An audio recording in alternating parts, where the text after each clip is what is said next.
Jusqu'à 9 heures, Good Morning Business. Et à 7h23, notre invité, c'est Jean-Sébastien Barrot, président d'une fédération qui souffre aujourd'hui, celle des transports de voyageurs. Bonjour Jean-Sébastien Barrot. Bonjour. Alors il y a quand même une bonne nouvelle.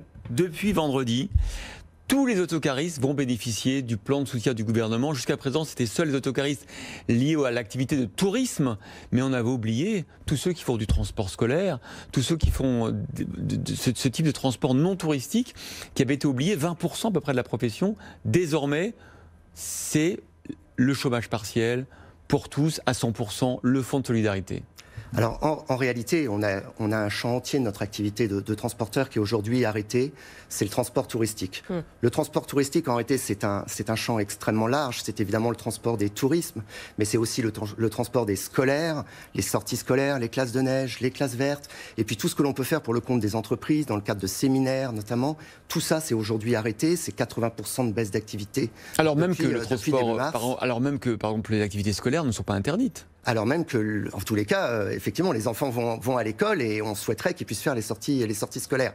Et lorsque les ministres Bruno Le Maire, Jean-Baptiste Djebbari nous ont annoncé qu'on bénéficierait du plan tourisme au mois de juin dernier, en réalité, ils avaient mis un certain nombre d'entreprises de côté qui n'ont pas pu en bénéficier, soit parce qu'elles n'avaient pas le bon code APE, soit parce que l'activité touristique au sein de leur chiffre d'affaires n'était pas l'activité principale, mais elle faisait 30-40% d'activité touristique. Elles étaient très impactées, mais elles ont été mises de côté. Et donc effectivement, Jean-Baptiste Djebbari, que nous avons vu vendredi dernier, on a été rencontrer un chef d'entreprise avec lui, on a été rencontrer des salariés du transport, et il nous a annoncé que dorénavant, il ferait le nécessaire de façon à ce que toutes les entreprises, tous les autocaristes puissent bénéficier des aides du plan tourisme. Parce que vous ne prévoyez pas une reprise d'activité avant mi-2021, voire fin 2021 ? Malheureusement, aujourd'hui, même les plus pessimistes ne prévoient pas de reprise avant 2022. 2022, en réalité, on n'anticipe pas aujourd'hui de réouverture des frontières. Il y a un principe de précaution, par exemple, au sein de l'éducation nationale qui a prévalu, un principe de prudence pour interdire bien souvent les sorties scolaires jusqu'à la fin du mois de juin. Donc on ne voit pas comment nos sorties touristiques occasionnelles vont pouvoir repartir très rapidement. Et je ne vous cache pas que ça nous inquiète. Alors on a d'une part effectivement salué et remercié le ministre pour les dernières avancées qu'on a pu faire. Mais est-ce que ça suffira ? Mais j'aimerais bien que ça suffise, mais je sais que ça ne suffira pas. Je sais qu'il faudra d'autres mesures d'accompagnement pour la profession. Il va falloir prolonger le chômage partiel, pris en charge à 100% par l'État, qui s'arrête aujourd'hui au 31 décembre. Au 31 décembre, oui. Ça ne suffira pas.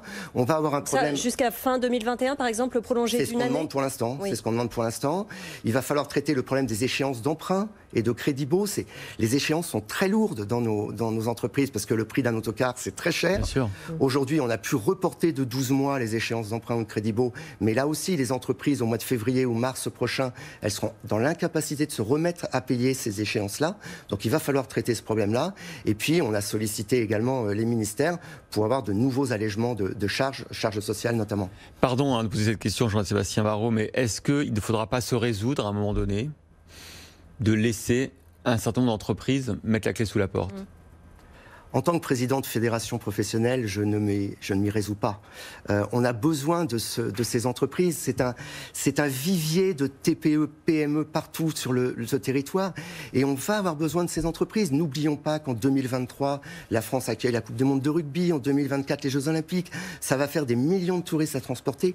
On a besoin de ces entreprises. Il faut les soutenir, il faut les aider. Et finalement, c'est ce qu'on dit à Jean-Baptiste Djebbari, ministre en charge des Transports.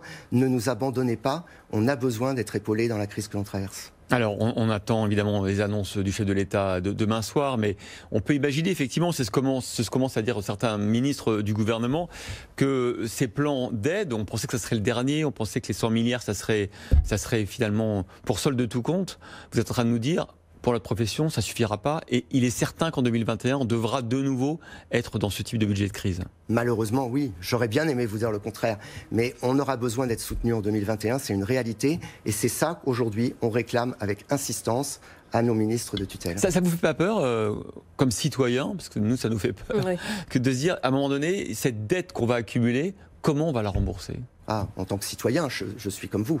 Effectivement, c'est assez inquiétant. On vit une époque qui est anxiogène pour tous les citoyens, pour les chefs d'entreprise, pour tout le monde.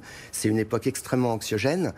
Maintenant, moi, j'ai pas la baguette magique. Je suis là pour défendre un secteur. C'est ce qu'on fait 7 jours sur 7 avec tous les gens de notre fédération professionnelle. Et vous avez déjà un pourcentage de gens qui n'ont pas résisté à cette situation, déjà après 6 mois d'inactivité? Alors aujourd'hui, on voit effectivement quelques dépôts de bilan ici ou là. Ça reste encore assez marginal, parce qu'il faut bien reconnaître que le gouvernement a mis beaucoup d'argent ces derniers mois pour aider les entreprises. Nous, ce que l'on appréhende, c'est effectivement la fin de ces aides. Donc vous avez un certain nombre de dépôts de bilan, mais à n'en pas douter, si jamais le gouvernement ne nous soutient pas davantage, il y en aura beaucoup plus au début de l'année 2021.